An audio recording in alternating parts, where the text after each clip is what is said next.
Morning mga kaloads. Ang gagawin naman natin ay yung request ng isang followers natin na tungkol naman sa mechanical timing ng double needle sewing machine.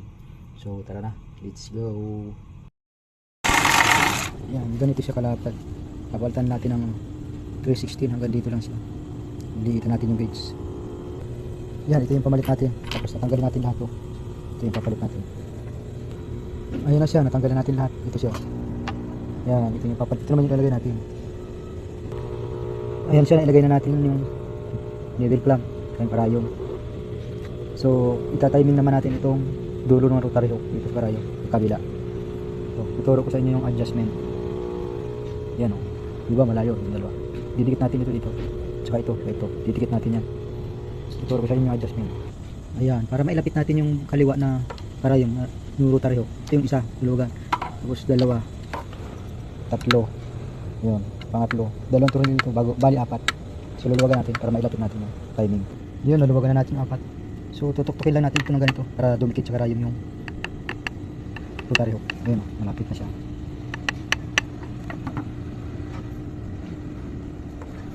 Yan, nakadikit na siya, okay na yung ganun. So pag naidikit na natin, iipitan na natin yung apat. Yun. So yung kabila naidikit na natin sa rotary hook, yung karayom. Yung kabila naman yung kanan, ito naman yung luluwagan natin. Apat din yan, isa, dalawa, yun, tatlo, apat, dalawa dito. Yan, nalawagan na natin yung apat. Tutok-tukin natin ito dito para lumapit. Yan. Yan. Yan na siya. Parehas na silang kadikit. Yan. Okay na yan.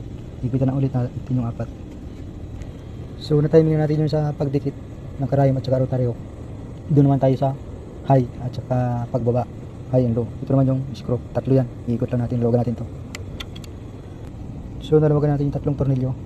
Iikot natin dahan-dahan yan. Kailangan hindi siya luwag na luwag. Para pag iniikot natin ganyan, kasama pa rin siya. Saka lang tayo mag-a-adjust yan. Medyo late lang ng kaunti siya. Ito tama ang timing nito. Ito lang yung ihahabol natin yung isa. Sasabay natin. Dapat magkasabay silang kumuha. Iikot lang natin yung kasi maluwag na yun. Yan o. Down. Yan, dapat sabay silang kumuha. Yan, okay na yan. Itry na natin itahi. Tatakpan ko muna ito lahat. Okay. Yan, nalagay na natin yung plate. Huwag mo nga palang kalilimutan ito. Ito. Lagi itong nakashoot dito. Tapos yung kabila, andyan siya. Yan. Nakashoot naman siya dito. Yan, pag na ganyan, iikot-ikot mo na yan. Shoot yan kusa. Yan. Nakashoot na siya. I-tornilyo natin dito.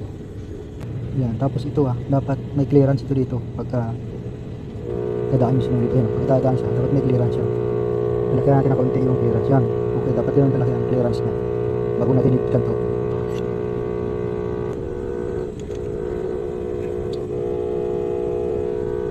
Yung kabila, ganun din. Dapat may clearance din ito.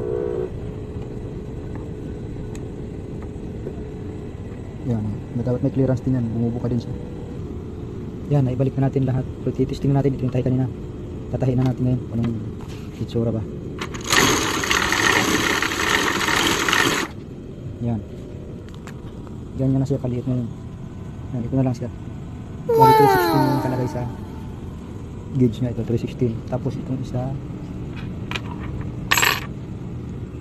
dun sa pinanggalingan natin ay 1116. Up. So ganun lang doon sa nag-request na followers natin kung paano mag-timing ng double needle. So ito yung kanina, di ba? Tapos ito yung ngayon. So paki-like and share.